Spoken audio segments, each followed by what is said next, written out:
Thought it went live automatically. All right. Hello, everybody. Welcome into another edition of Forever Power 5. We are going live today. I'm Nick DiMartino. That's Zain Bando. And you can follow us across social media at FP5 ETB. You can follow me on Twitter at Nick DiMart, Zain at Zain Bando 99, and Will at Will Charlton H13. And you can follow the Empty the Bench Network across social media at FP5 at ETB Network. And this show on TikTok, on Twitter and Instagram is at FP5 ETB. On TikTok, it's at Forever Power 5, no caps or spaces. You can watch all Empty the Bench shows on YouTube.com/ETB Network, and you can listen to the show wherever you get your podcasts. And this show is presented by Playback. Stay tuned for later in the show to find out more. All right. So, Sherrone Moore was fired for cause at Michigan. In what was, I don't know what it is with all of these Big Ten coaches, but they can't stop getting themselves into trouble. At least SEC coaches not named Hugh Freeze get fired the old-fashioned way for just being a bunch of losers. That I agree with. There was actually a line from, I think it's called MGO Blog, where it's like a Michigan sports fan blog where they said, we were worried about Sherrone Moore's clock management, but instead we should have worried about his cock management. Yeah, amazing no kidding. line. Well, it isn't just any fan site. It's actually like one of the main Michigan outlets that like covers them on a day-to-day basis. But yeah, they could not be more right about that. I mean, also shout out to the 26 people in here that are already watching this. We've barely been on stream for 2 minutes and people are piling in. 28 people now. Oh, 29. Oh, this number keeps going up. We're on track to get like 3,000 people watching. Yeah, I don't know what platforms they're watching on, but yeah. Well, actually, so I can tell you. So we're live right now on YouTube. We're live right now on X. We're live right now on Twitch, and we're live right now on Kick. So several different places. Okay. Yeah. And we're also live on my personal YouTube and a personal Twitter as well. So okay. Mm-hmm. Yeah. So if you want to leave a comment, you can leave a comment, and Zain, you can read the comments because Sure, I don't know if I can read any of them. Sure, no problem. Because I can't. Absolutely. I'm like Cardale Jones. So the Sherrone Moore thing is interesting because I mean, some people were saying that they were looking for an excuse to fire him, and I think that couldn't be further from the truth. No, that couldn't be further from the truth at all. I mean, look at what's already come out about him. Like, I don't think there was any excuse. I don't even think excuse is the right word. That's kind of an absurd take. I don't know who had that take, but whoever has that take is solely mistaken, in my opinion. My favorite sports radio host of all time had that take. Interesting. And who would be your favorite sports radio host? Craig Carton. Okay. He's the best, in my view, sports radio host ever. I also think he has the worst takes on college football ever. Both those things are true. Why do you think he said what he said? Because I think he thinks it. Really? I do. I think it's not. I think a lot of people think that. It's not that crazy. I mean, it's not that uncommon.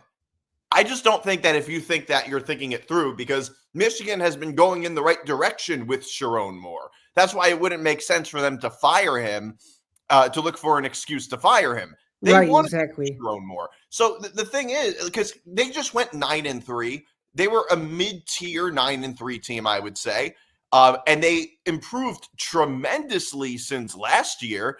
And it's true that a lot of their wins were very ugly against below-average teams, but they were able to pull off the win, which is a huge upgrade from last year, where what did they go? 7-5, I think. They were 7-5.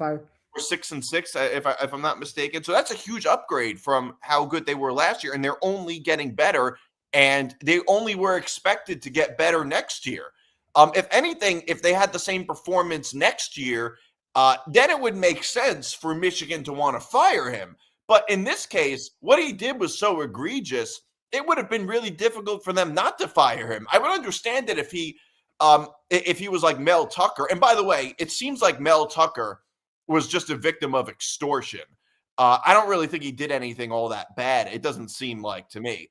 No, it doesn't seem like it either because of what eventually came out afterward. Right. Yeah. So Mel And Tucker by the got way, a holy cow, shout out to almost 100 people in here now. This is insane. yeah, exactly. It's almost like I should take my clothes off. Okay, so you're right. I mean, Mel Tucker. I think here's what happened with Mel Tucker. Mel Tucker got a raw deal because he took his clothes off. Yes, he sure did. Mel Tucker. Right. It's not like Mel Tucker wasn't going to get fired anyway, though at some point, because that Michigan State team in those years was so subpar. They were so bad. I mean, the thing with Mel Tucker though is that it seems like to me that his relationship with that woman was consensual. Like it didn't look like sexual harassment, and she was extorting him, and Michigan State used that as an excuse to not pay his buyout. That's right. What I think was fairly obvious from everything that was happening. In this case, it's like Sherrone Moore. I don't think Michigan would have ever wanted to fire Sherrone Moore. In fact, proof that this was not an excuse to fire him is that of all the coaches that we've been talking about being on the hot seat, Sherrone Moore's name wasn't mentioned once. Not once. So, and some of those people the only people that were clamoring to fire him before he was actually fired were the real diehard Michigan fans. But there were no credible reporters out there saying that he was on the chopping block or anything. It was a major surprise.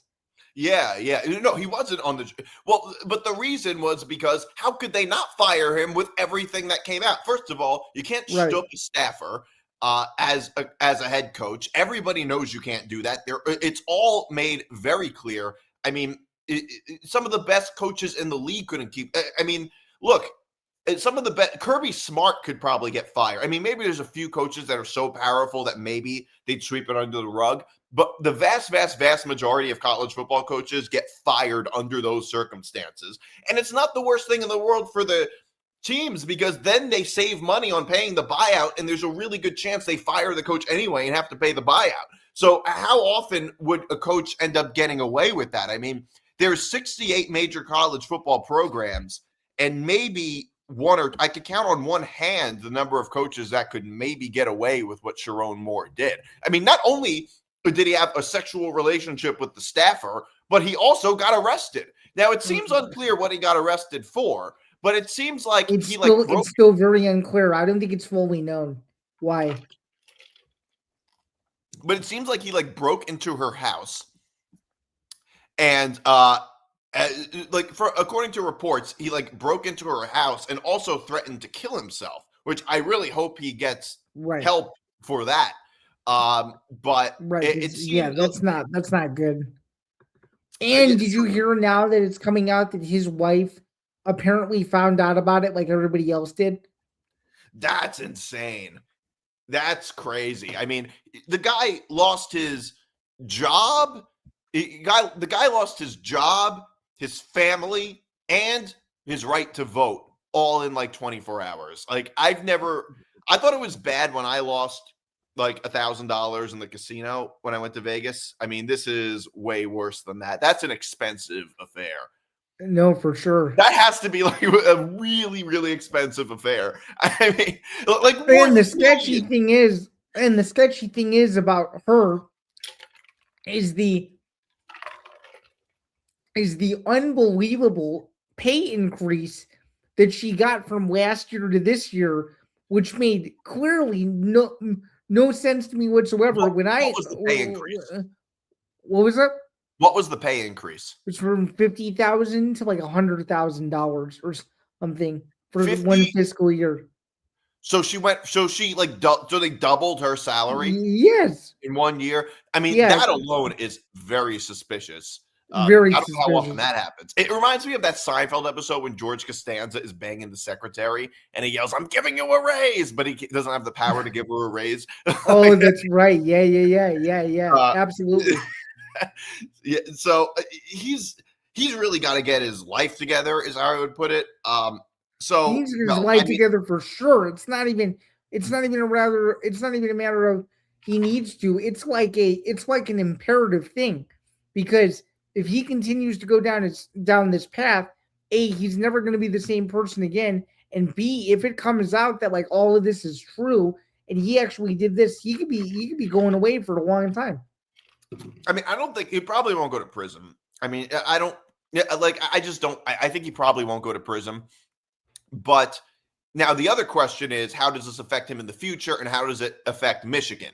Now, I think it hurts. I think it hurts Sherrone Moore a lot more than it hurts Michigan. I think It hurts Sherrone Moore a lot more because Michigan will eventually find a suitable replacement.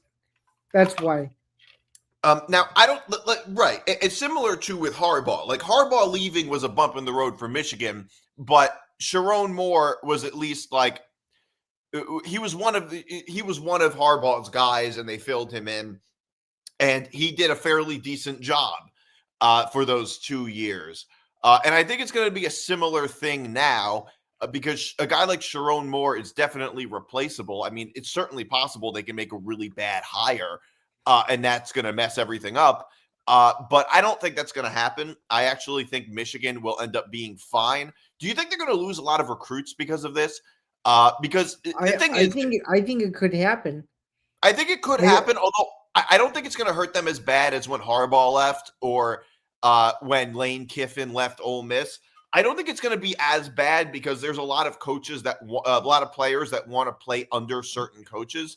But I don't really think there's that many players that are like, I just want to play for Sherrone Moore. Well, to counter you, though, wouldn't some of those guys have to know whether they're staying at Michigan based on who the coach is, though? Because based on who it is, I think that's going to determine whether they go or they stay. You're saying that they would want to stay. Right. Yes, but I think don't you think there's a certain level of brand in there too? Like, yes, 100%. Yeah. Like, how many recruits were just like, I got to play under Sherrone Moore? I mean, he's not Harbaugh, Saban, Urban. Like, he's not. I think, well, yeah, now that you say that, I think most of them just wanted to play for Michigan. That's why. Exactly. I mean, don't get me wrong. I think they'd rather play for Sherrone Moore than the new guy. I forget his name. The interim head coach or something like that. Biff Poggi? Yeah, Biff Poggi, that's it. So I'm sure they'd rather play under him than under Biff Poggi, but at the same time, I think that everything will just end up being okay for Michigan because, look, Michigan still has the big brand, and I think it's going to hurt recruits a little bit, but I really think it might just be a bump in the road. If the new head coach, I don't know if they're officially hiring him, but I just know he's just the interim coach for right now. So they probably won't even hire him full time. No, I don't think so. Or they could do something similar to what Penn State did, where they kept Terry Smith on staff. They could do that, but I don't know if they will.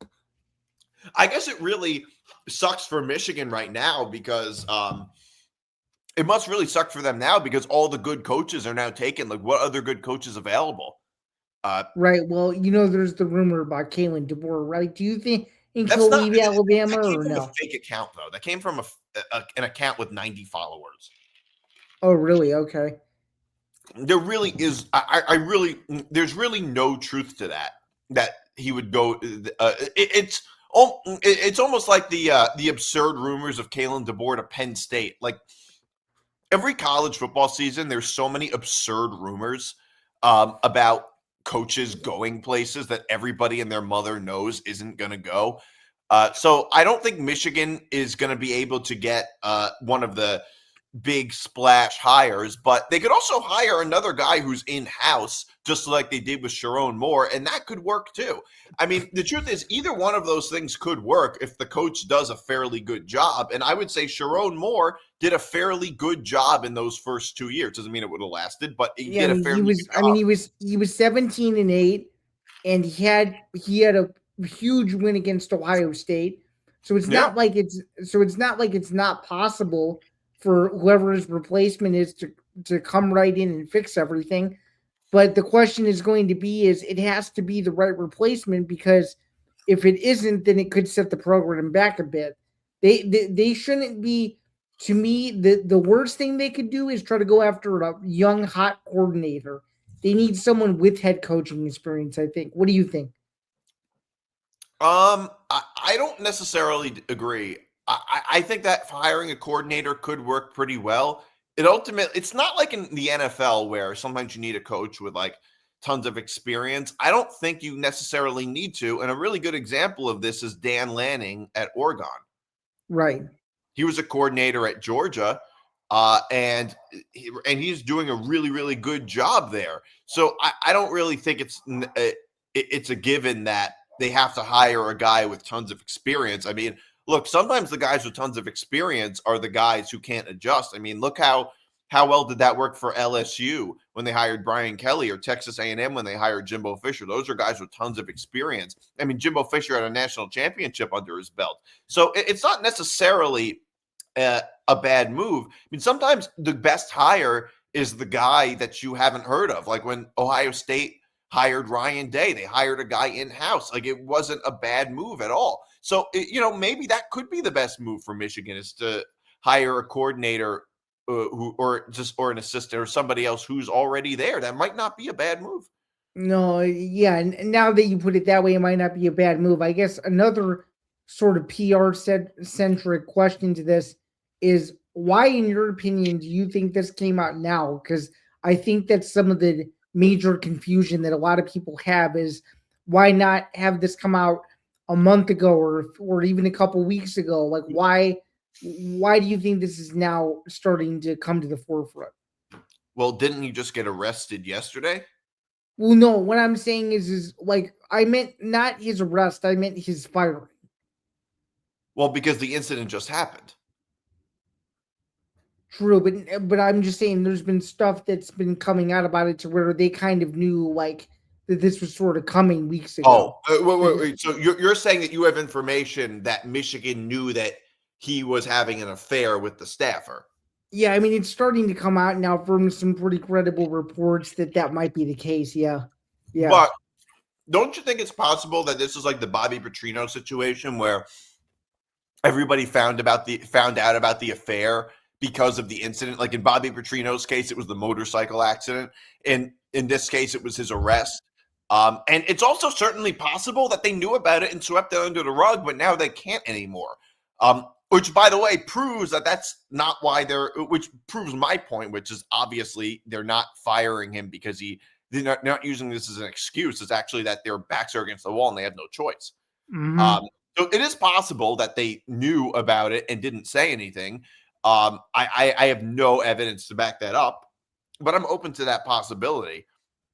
But Mm-hmm. the way I see it is that, like, I think the story just came out and they probably didn't know about it either. I think it was this major event, the arrest that actually happened, that actually led that. I think it was the event that happened that tipped them off. Otherwise, they probably wouldn't have known. But I will say it is very suspicious for her to get for the girl to get such a raise in pay, uh, to have her salary doubled. When that's totally unprecedented. I mean, how do alarm bells not go off when people see that? I don't know. Well, that's one thing, and then the other thing is, it's suspicious when all of a sudden all over social medias go private without any warning. Well, I Like, mean, they went well, from being no, I'm just saying they went from being public facing, like within like the last 2 days, to essentially um like no contact or no visual or no like public visualization, if you will. do you think that's just because of the scandal that came out that she made her Instagram private? I think so, yeah. I Yeah, do. that's not suspicious. That's just a natural reaction to what happened. Well, no. It's suspicious in the sense that, like, I don't know if you were paying attention, but like tons of fan accounts like found out who she was, and it started to get around that it was her. So Yeah, that was the part to me that was very, very like weird, that like people like dug in and actually like figured it out. but Like, just but you knew that was going to happen. I don't think it's that weird that would happen. no, right. I'm just saying the avalanche of people instantly figuring out who it was to me the crazy part. Yeah. I don't know. Like Sherrone Moore just like I said, I think it's gonna be a lot worse for Sherrone Moore than it will be for And I'm Michigan. going to be honest, when this news first broke, I didn't think it was legit at first. Oh, it seems like some fake story that like Ballsack Sports would report or something like that. Right. But yeah, I don't know what it is in your conference, man. The Big Ten, all these coaches just they can't stop getting out of trouble. I know. Well, that's now both major coaches from the state of Michigan fired in the same season. Yeah. But one was for on-field performance and the other wasn't. So that's kind of the irony of that. Yeah, well, Jonathan Smith didn't get into trouble. He just didn't do a good enough job. But yeah, it just seems like a lot of in the Big Ten, there's just so many scandals. You have this one. You have Urban Meyer stepping down due to a scandal. Mel Tucker. I mean, Jesus, man, you guys, and of course Penn State. I don't know what it is in that conference, but there's always some trouble. I know.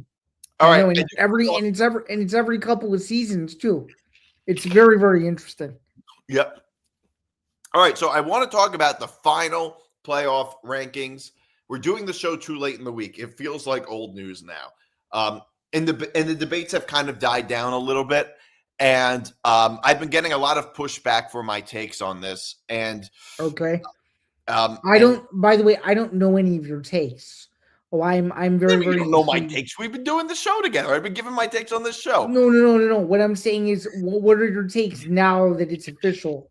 I knew what they were going in. I'm just curious, like what you think the committee got right and wrong, because that part I don't know your updated perspective, if you will. So okay, that's fair. Well, I think, but I will say it's fairly predictable from my takes from before, which is that I think the committee got it wrong. I think they got it right the first time, and they got it wrong the second time.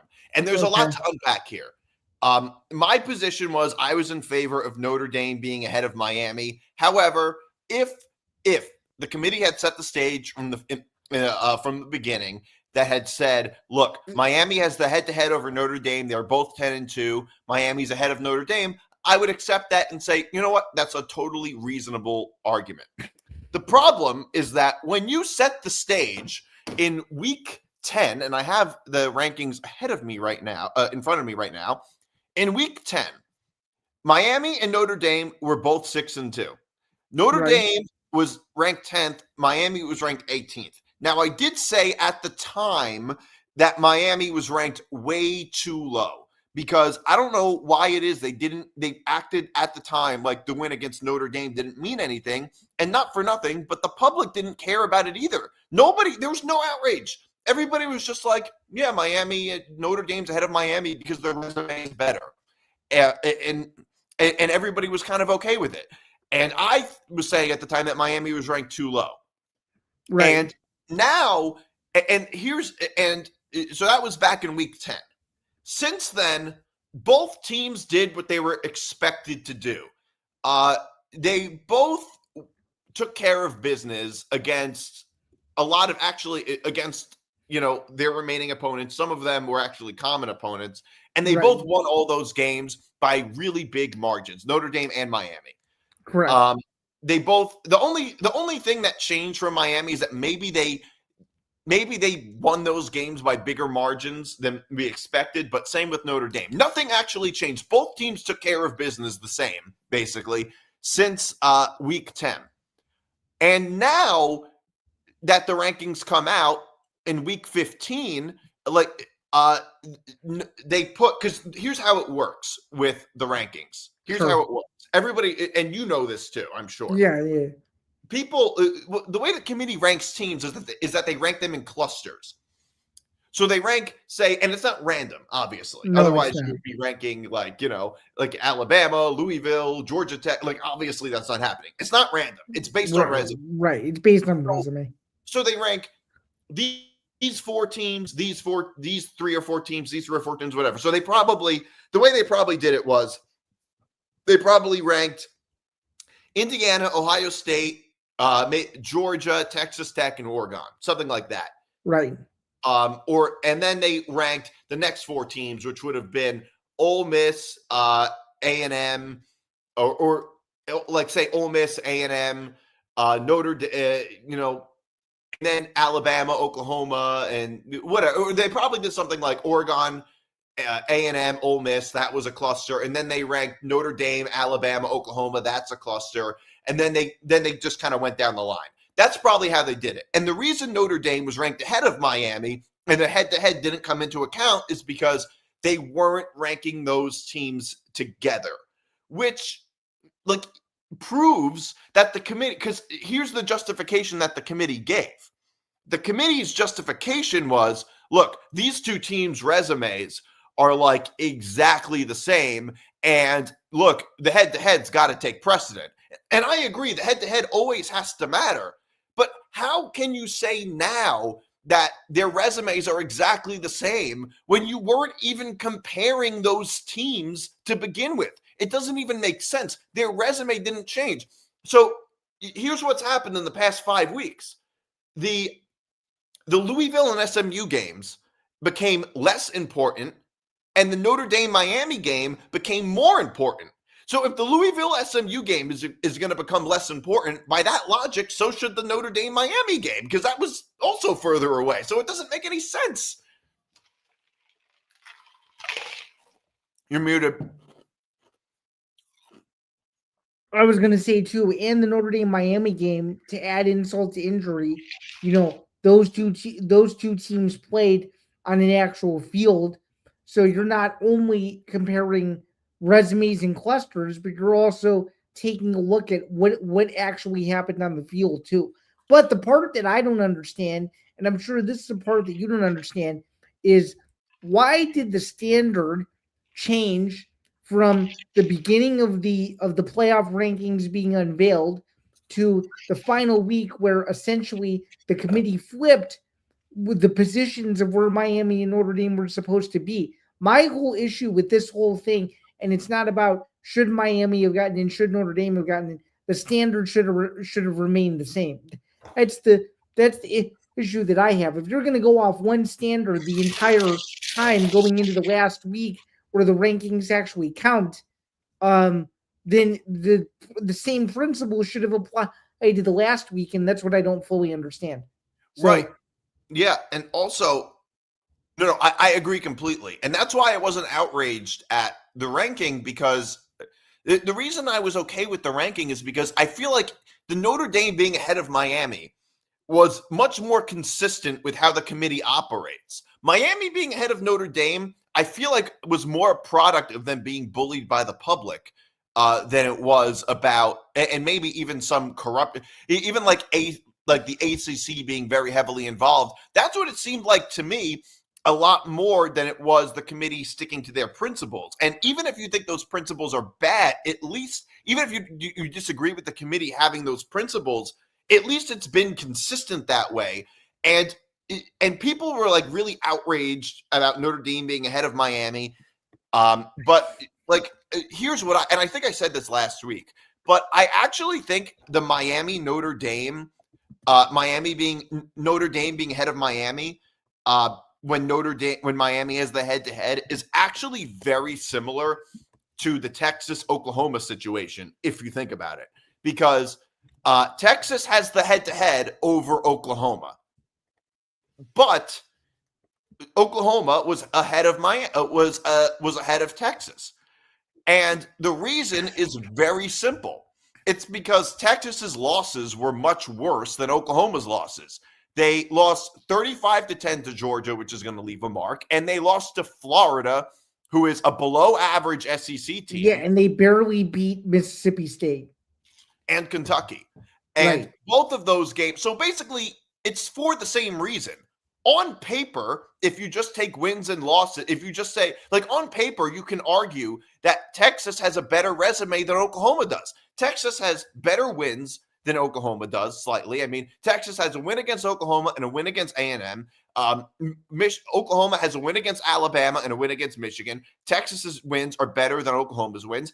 And on top of that, Texas also has the head-to-head. Now, people are going to say that Texas is 9-3 and Oklahoma is 10-2, but I actually don't think that's relevant to this at all.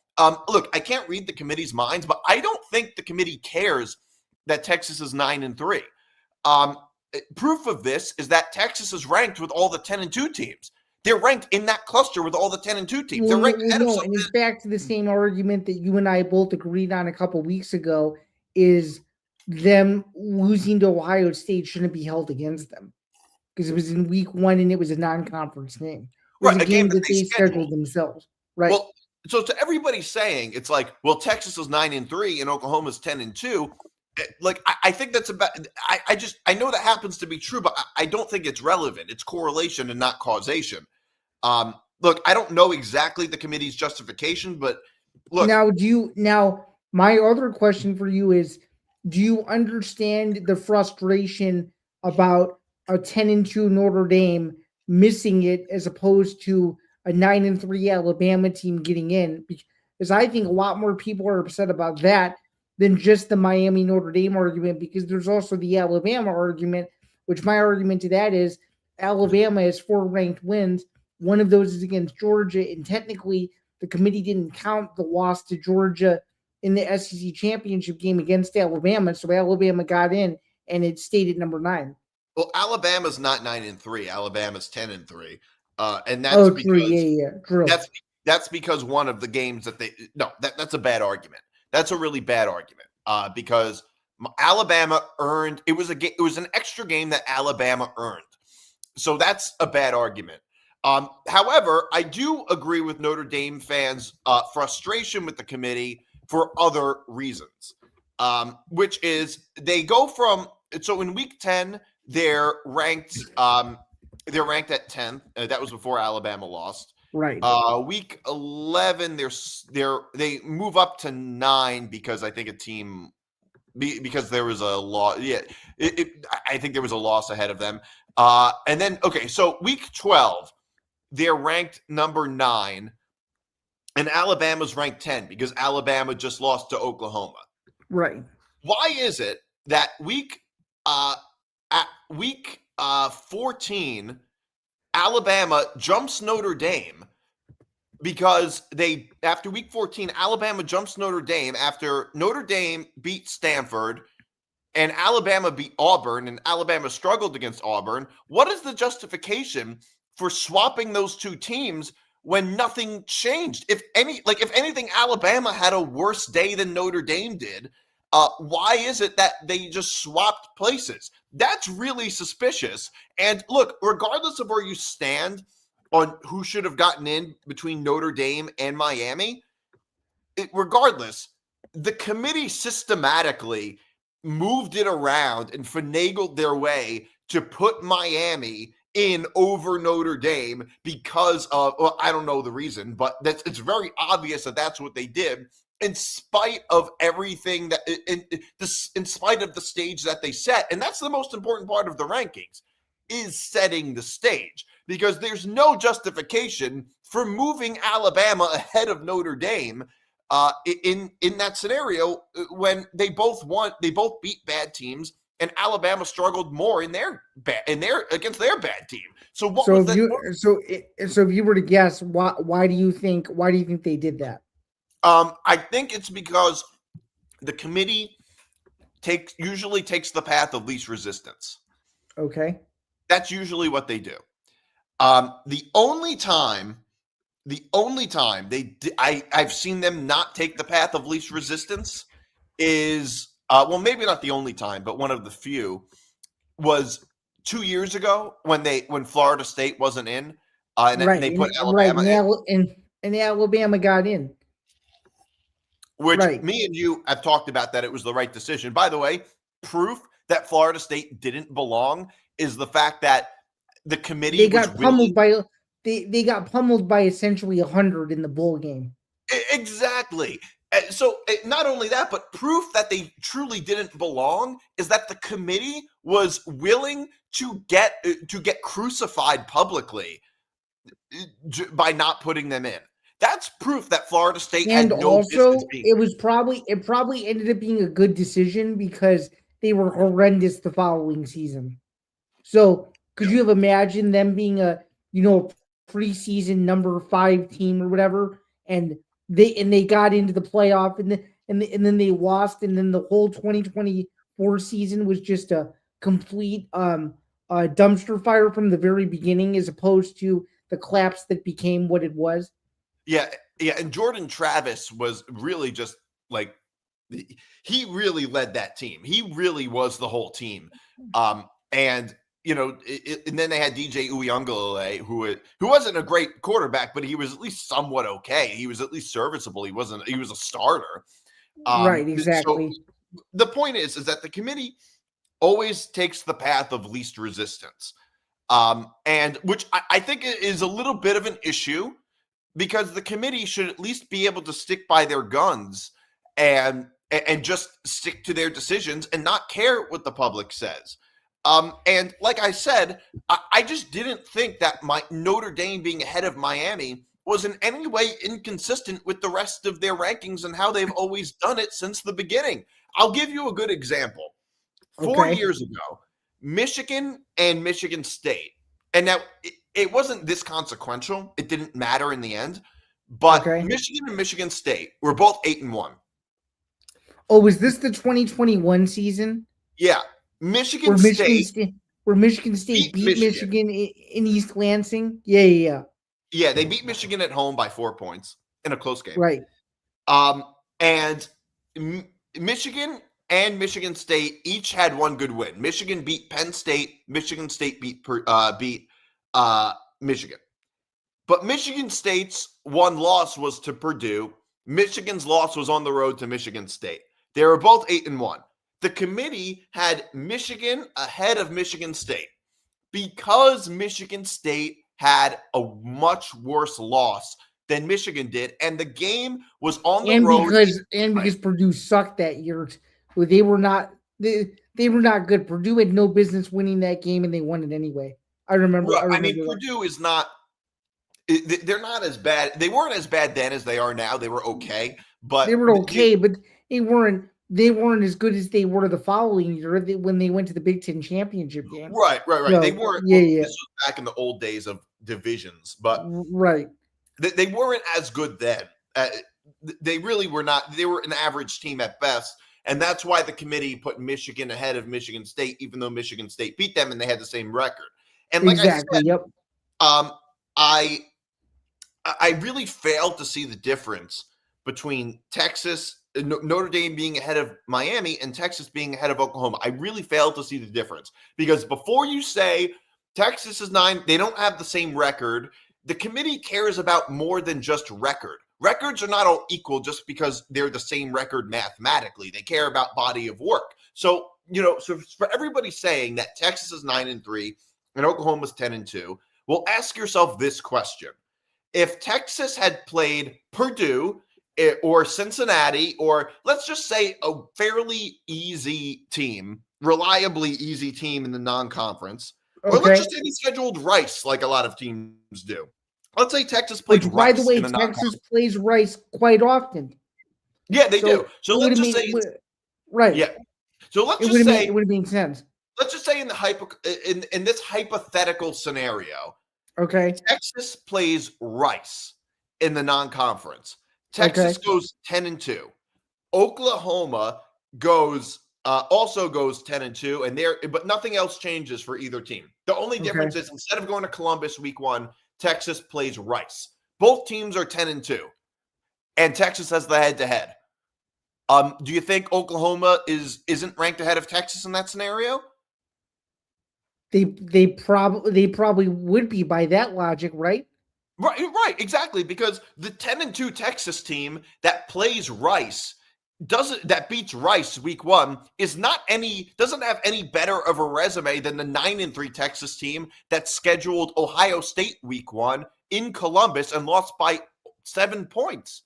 So it's like, can you really argue that Texas team in this scenario that beats Rice and goes 10-2 has a better resume than the current Texas team? You can't possibly argue that with a straight face. So, and I don't think the committee cares about it either. So in that scenario, yes, it's for, even though their records are different, the point is that it's for the same reason, which is that Texas's losses were worse than Oklahoma's losses. Oklahoma doesn't have any bad losses.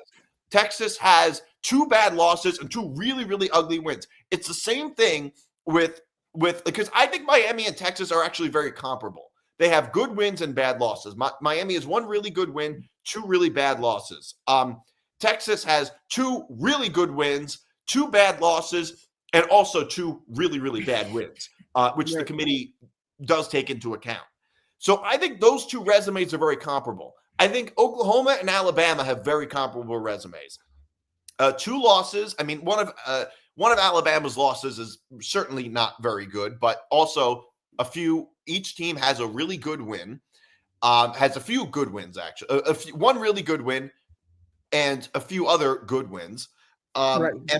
And Notre Dame is sort of in a class of its own where they don't have any great wins. Their best win is USC, which I think is fairly solid, underrated win in my view. But also no bad losses. Like their only losses were by A&M and Miami by a combined 4 points in the first 2 weeks of the season. Like and also if you remember, Notre Dame kind of got screwed at the end of the A&M game anyway. So they definitely did. Yeah, they did. They definitely did. And the thing is that if you look at all the 10-2 teams, in the loss department, Notre Dame looks the best. In the win department, Notre Dame is certainly not the best in that sense. No, but the point is that, like, for instance, I would argue Miami's win against Notre Dame is a little better than Notre Dame's win against USC, but it's fairly comparable. But the loss side of things is not comparable, which is why the committee said that Miami's resume was better than Notre Dame's. And I don't really care that they had the same record because records are not all equal. Now, let me ask you this scenario. Let's say instead of playing Texas A&M, because everybody's saying, well, they had the same record and Miami had the head-to-head. Well, let me give you this scenario. What if instead of playing Texas A&M, which, by the way, Notre Dame scheduled, they voluntarily gave themselves a harder schedule than Miami, not even arguable. For the second year in a row, because they went to a College Station the year before. Right. So yeah. It was home and home. Now, look, Notre Dame for many, many years has taken advantage of playing easier schedules and sneaking into the playoffs when maybe they shouldn't have been there. Unquestionably true. But this year, they actually played a tougher schedule than every ACC team. Every ACC team played an easier schedule this year than Notre Dame. Certainly all the top-tier ACC teams, because none of them played each other. Well, 3 teams that enhanced your argument right off the top: A&M, Miami, and USC. Right, A&M, Miami, and USC. Those were their 3 best opponents. Miami played Notre Dame and Florida State like nobody else. Like Miami played nobody outside of the Notre Dame game. So the idea that those 2 now the head-to-head has to matter. I fully agree the head-to-head matters, but it's not the only thing that matters. And to pretend that those 2 teams' resumes were exactly the same or even similar, I just think is preposterous. Those 2 teams' resumes are not similar. Notre Dame's resume is much better. Now, if you want to say, look, it's close enough to the point where I think head-to-head needs to take precedent, I'd say, okay, fine. That's a reasonable argument. But I'm not going to pretend that the 2 teams' resumes are so similar that the head-to-head has to be the only thing that we look at. It's like Oklahoma, Alabama. The resumes are similar enough to the point where I'm like, yeah, we got to put Alabama. We have to put Oklahoma ahead of Alabama. But in Alabama, Georgia, for instance, before the championship week, obviously, Alabama had the head-to-head, but it was fairly understood that because Georgia's resume was so much better than Alabama's, that that Georgia was ranked ahead of Alabama and nobody had an issue with it. To me, I thought it was the same thing with Miami, Notre Dame. I thought it was a really, really similar scenario. And it's true that Alabama had 2 losses, but the point is that I don't really think it's about that. Like, people make it about the number of losses. I don't really think it matters that much. Like, even if Alabama had beaten Florida State, I don't think it would have. I think Alabama maybe would have been better off, but I think Georgia would have been ranked ahead of them anyway. I really do. Like, after Alabama lost to Oklahoma and they dropped the way they did, even if Alabama had beaten Florida State, I really do think the committee still would have dropped them below Georgia anyway, and they would have had the same record. So I really just don't think just because two teams have the same record that it really matters that much. Well, what was your hypothetical scenario that you were going to ask me about? Oh, what if Notre Dame had played Rice instead of Texas A&M, and they go 11-1? And it's not even so much for you, but it's for all the people saying, well, they had the same record. I mean, look, if Notre Dame had played Rice, or maybe not Rice, that might not be the best example, but maybe if they had played a reliably easy Power 4 team, which would be like, say, Cincinnati, which Notre Dame has done in the past. They played Cincinnati. Let's say Notre Dame played Cincinnati. Okay. And they win that game. They go 11-1. Does that Notre Dame team get in over Miami? Is there any controversy because they're 11-1 and Miami is 10-2, even though Miami is the head-to-head? Because if Notre Dame had played Cincinnati, I actually think in that scenario, Nick D, that both teams get in. How would both teams get in? Well, you'd have to. Well, I'm saying that in a sense that then you would have had another scenario from teams that I'm not thinking about not play out the way that it did. No, well, let's just say everything else in the season plays out. Okay. I think that in that scenario, Notre Dame gets in over Miami. Okay, then. So why is it? Why is it in that scenario it's okay for Notre Dame to get in over Miami when the body of work of a Notre Dame team that beats Cincinnati instead of loses to A&M, is that body of work any better, honestly? Like, the answer is no. And in that scenario, both teams would be playing fairly comparable schedules. You can even argue Notre Dame plays an even tougher schedule in that scenario. Even in that scenario, is the body of work of that Notre Dame team better than the body of work of the 10-2 Notre Dame team that lost by 1 point to A&M rather than a team that beat Cincinnati? Because it's safe to say that a team that loses by 1 point to Texas A&M would beat Cincinnati. So it's like, in that scenario, why would it then be okay? Because I understand these are hypotheticals and they didn't happen. But you have to be able to answer hypotheticals to justify your position. And that's just generally how I see things in general. Like, if you can't answer a hypothetical, you have to. Like, you can't really justify your own position in reality if you can't answer the hypothetical. Right. I do want to talk about. Oh, go ahead. I'm sorry. Oh no, I was just saying. I was just saying. I mean, from the Notre Dame position and things, and something we haven't touched on, which I'd like to briefly touch on before we move on, because there's another angle to this. How do you feel about Notre Dame deciding to decline their Pop-Tarts Bowl bid? The reason I'm okay with it is because, and this transitions to the next topic.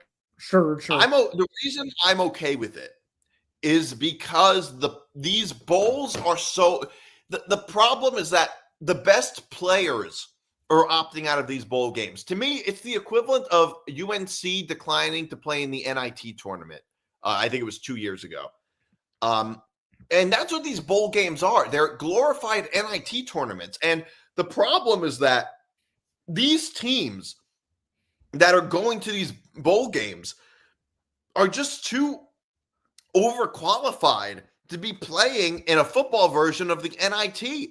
I mean, we've seen it even before the NIL era, where the team's best players are all sitting out. It's not even a good representation of the team that played during the season.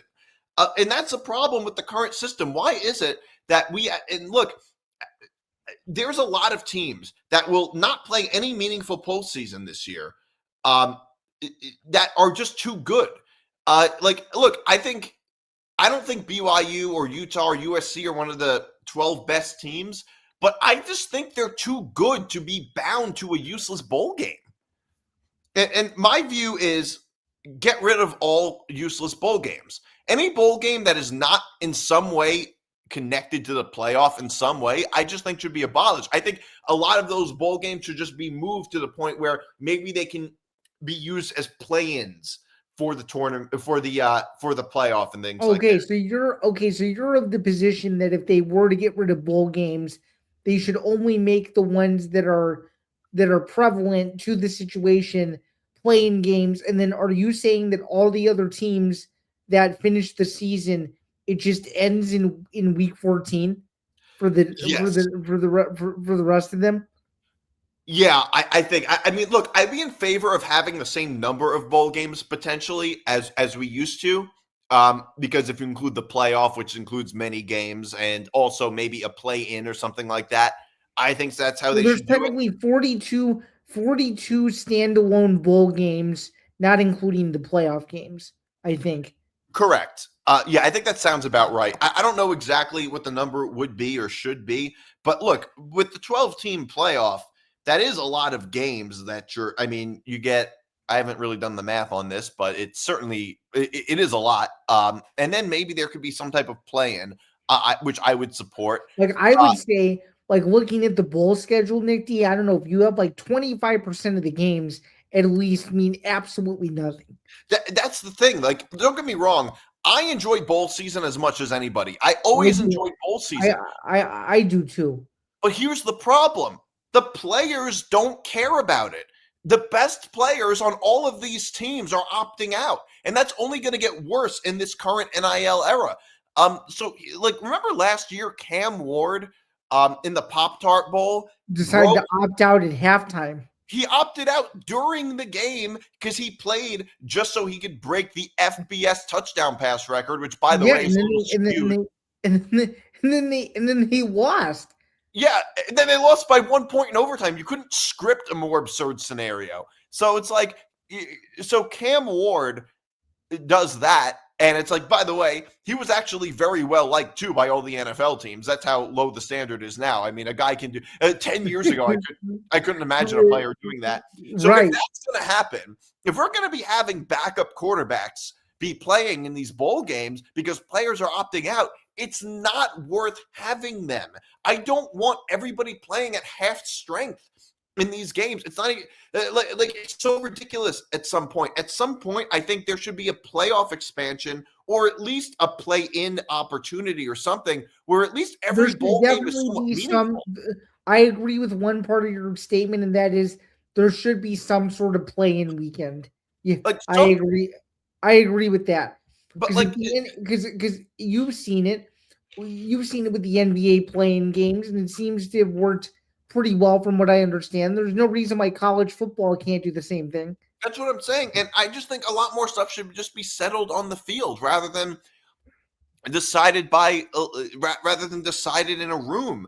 And I'm not saying I don't like rankings. I love the ranking system. I really do. I do think something should be decided in the room, but I'd rather err on the side of settling it on the field, either on campus or at a neutral site, whatever the case may be. Like for Right. instance, BYU. I think Texas should be in the playoff, and we should get I automatic think so bids. too.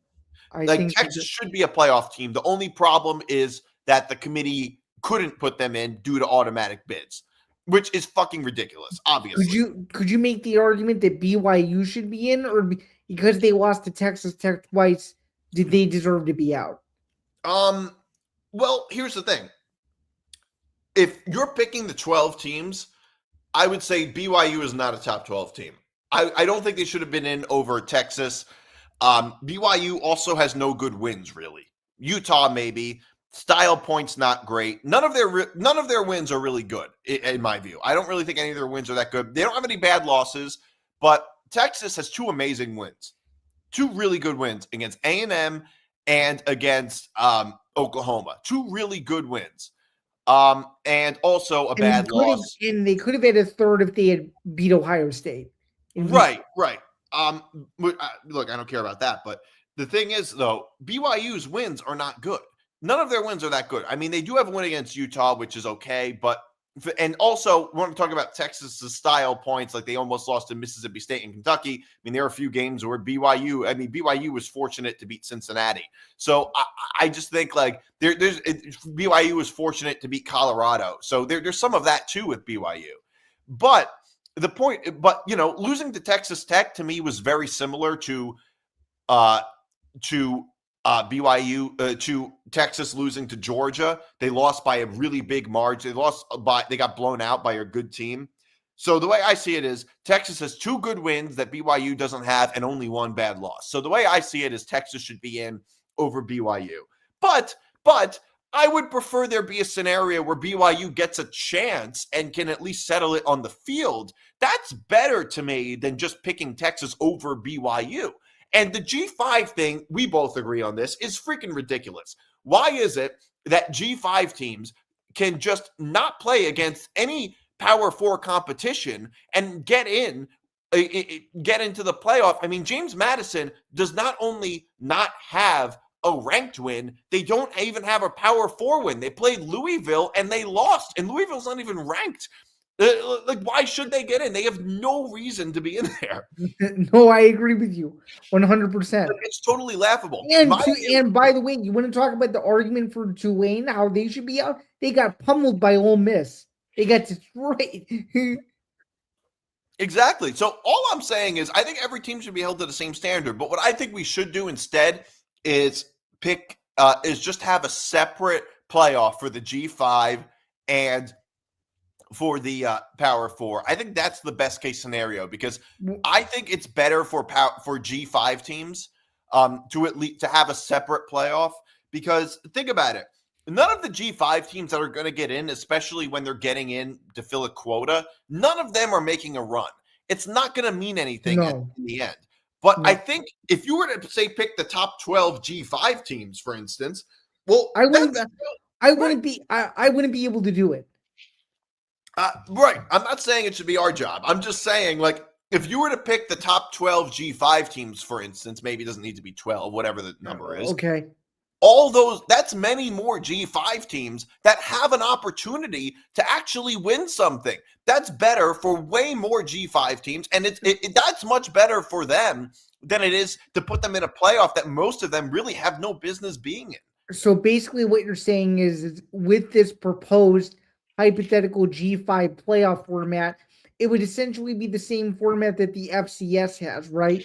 Essentially? Well, what format does the FCS have, but it's the same concept, I guess. Well, no, I'm just saying FCS is their own playoff tournament that's currently going on at the moment. What I'm saying is, if you were to do the same thing with G5, you would just do a G5 CFP tournament with only group of 5 teams.